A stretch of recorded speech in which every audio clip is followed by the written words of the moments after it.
YouTube? Welcome to Wayne's World of Mandolin. We're going to get into Are You Tired of Me, My Darling today. Before we do, I want to invite anyone that's looking for some one-on-one Skype sessions to reach out to me. You can find my email in the description of every video that I put up. So what a classic tune. This one, I first heard Hot Rise do this song many years back, probably in the mid-'80s at the Denton, North Carolina Bluegrass Festival. And then recently, Keith McKinnon, our banjo player, had the idea of doing this with a trio all the way through on the vocal arrangement, which is a perfect third time out way to arrange something with the vocal-driven band that we are. We recorded it in the key of B, and it is a classic. This tune's been around for a long time, and I think there's a good bit of fretboard knowledge that we can learn through the solo. Let me take some tempo off of what I played there on the front just to demonstrate this.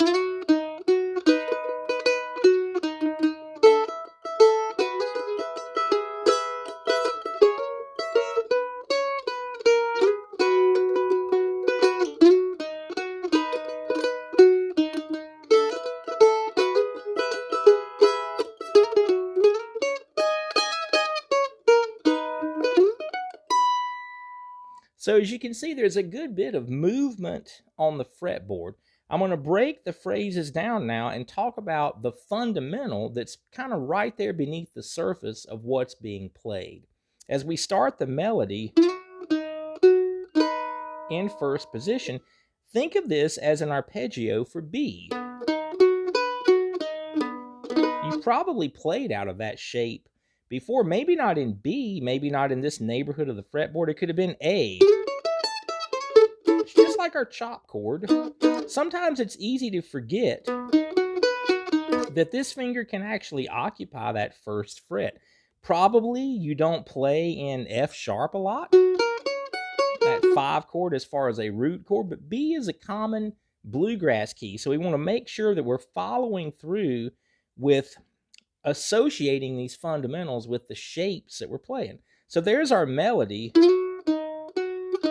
I'm playing a slide into the 4th fret of the D string, and then it just feels like that chord.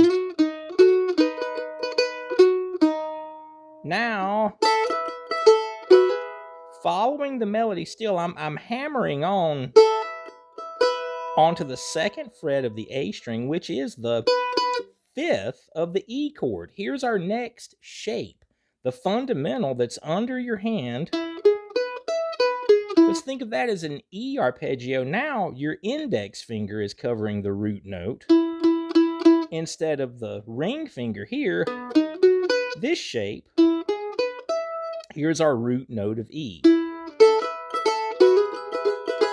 And look at the chord, look at that inversion. Here's the E note, that's the root, here's the 5th, and here's the 3rd. 1, 2, 3. A really common double stop that you're going to play for the key of E. And now we can even take advantage of that open E string. Notice that I'm using my pinky to kind of help play that A flat note at the 6th fret of the D string. If you have trouble with those bigger shapes as far as double stops are concerned, try that with your pinky helping out. Okay, now the next thing that happens, we're going to the 5 chord, which is an F sharp. We're not going to go to this neighborhood of the fretboard the way we would playing rhythm, but here, listen to that. You've probably heard that sound for an F sharp. The first person that I heard use this chord, let's call it that because it's 3 notes, would be Jesse McReynolds. Look what we have here, the 5 to an F sharp, 1, 2, 3, 4, 5. Then we have the 3rd, which is a B flat note. It's the same shape that we had for E, moved up to F sharp. Now this is so cool. We're still playing the E string open. That's a flat 7. So we have no root note in that chord, but it's such a great sound for any of the bluegrass tunes that you play. When you go to the 5 chord, put this on your radar, not just as something that we're learning as part of this particular solo for Are You Tired of Me, My Darling, but any 5 chord where that sound really fits, kind of file that away as part of your list of things that you could potentially do as you follow a chord progression. Let me go from the top.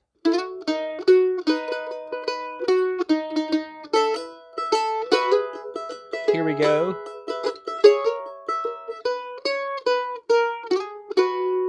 So I shifted right back to first position. There's a nice hammer on. You want to make sure to get all of that chord and then back to first position, following the melody. That's all right out of the B major scale in first position. So out of this shape,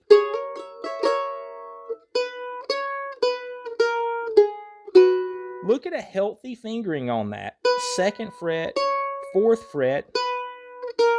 When we go back down the scale, I'm shifting at this half step. That's a half step, so we want to shift there. Now we're back to B. You're probably familiar with that shape. It's just that now we're going to need to shift. Check it out. Our index finger is here. We need to get it back here because we're about to repeat that first phrase.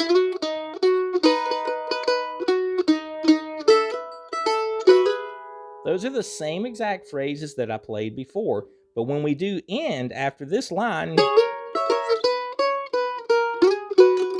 shift,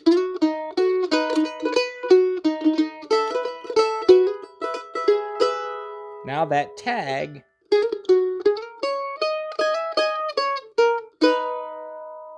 I love that hammer into the root note. Look how I'm playing right up the scale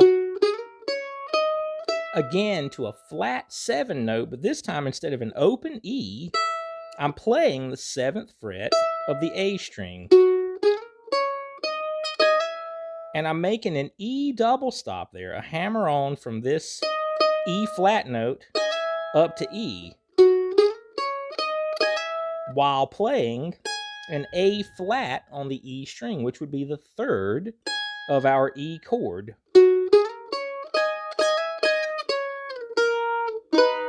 Back to first position again, that B flat note leading back to the double stop. And then there's just enough time left for a nice tag out of an arpeggio here.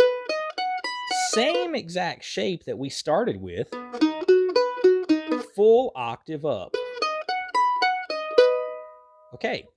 So everything that we have here is kind of sectioned off and following the chord progression. It's basically B, E, F sharp, those shapes. And then when we tag, all the way up to a high B. Okay, so I'm going to throw this on you. If you're hanging with me and you're still watching the video, these shapes that we're using all the way from this E and the B up here, F sharp, E, these would all be very easily recognized if you've been playing a good bit of bluegrass mandolin in the key of B, or just using B for whatever genre of music it could be. But if those positions don't feel logical as places that you would be traveling to on the fretboard when you play this solo, here's what I recommend that you do. Here's the B double stop scale.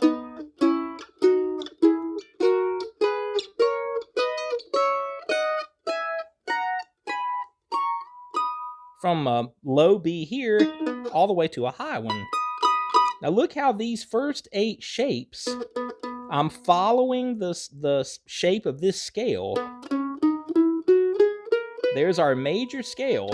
If you're not following that thought, I have videos up to where you can kind of catch up. But if we did that and played those 8 notes, then we played them with our ring finger. As that finger travels following that scale shape, your index finger can play a 3rd above it, and we end up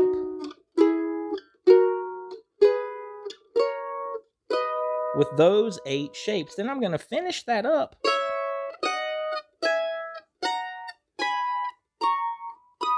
and your ear, you should be able to hear if you're playing a bad note. And there's a lot of other content here on the channel about double stops, but do this for yourself. While we're playing this tune in the key of B, if you have some fundamentals that aren't really as solid as they need to be when it comes to that scale and some of the things that are happening in this break, let's make this a big picture thing so that it isn't a lot of time invested in just "Are You Tired of Me, My Darling?" It's a great song. It's a fun solo to play in any key. If it needs to be lower or higher, you can transpose a lot of these same ideas. When you do that, do it with an awareness of the fundamentals that we're talking about here being moved to a different key, not necessarily just the melody played in a different key. Let's let it be the big picture of learning the mandolin. So this is part of the bluegrass standards, trying to use them not only for the song that they are, but to help us become better players and more confident and all that. I hope this helps.